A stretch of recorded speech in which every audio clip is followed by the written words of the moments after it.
Hello అండి, అందరికీ నమస్తే. నేనైతే వంకాయ బజ్జీ చేస్తున్నాను. చాలా చాలా బాగుంటుంది, చాలా టేస్టీగా ఉంటుంది.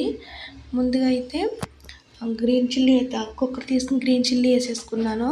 ఒక 50 గ్రాములు, ఒక 200 గ్రాములు వంకాయ ముక్కలు వేసేసుకున్నాను. అందులోనే 2 టమాటాలు, కట్ చేసుకున్న టమాటాలు కూడా వేసేసుకోవాలి.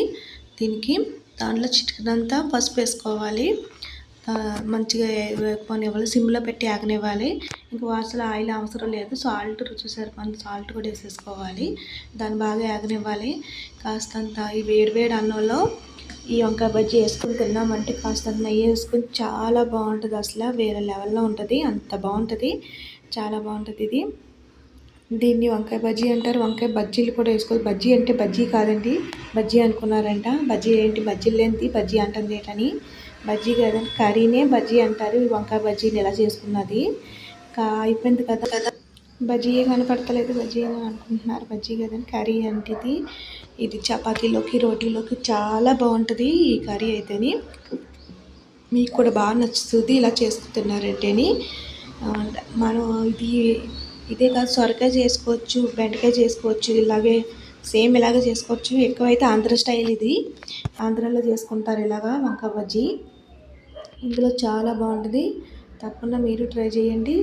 ఇది కర్రీ అయితే అయిపోయింది కదా, పోపు వేసేసుకుంటున్నాను. ఇది ఇలా పోపులోని చిన్న ఎల్లిగడ్డలు, ఎండుమిరగాయలు, కొన్ని ఆవాలు, జీలకర్ర, ఇంగువ కూడా వేసేసుకోవాలి. ఇంగువ వేసుకునే ఇంకా బాగుంటుంది టేస్ట్ అయితేని. 2 రెబ్బలు కరివేపాకు కూడా వేసుకోవాలి. ఇందులో కరివేపాకు అన్నీ చెప్పట్లు ఆడి బాగా వేపుకొనివ్వాలి. కరివేపాకు ఏది చేసినా మనం మనస్ఫూర్తిగా చేయాలండి వంట అయితేనే. అలా చేస్తేనే వంట బాగా కుదురుతుంది మనకి.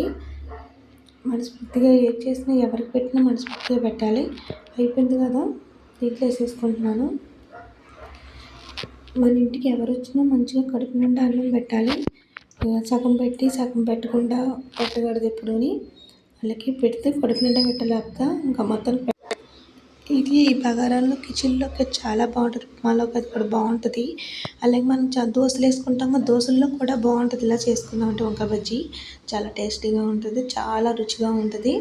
ఇంకా అసలు చెప్పినప్పుడే మనకైతే చేసుకున్నప్పుడు ఆటోమేటిక్గా వాటర్లాగా వచ్చేస్తూ ఉంటుంటాను మనకి.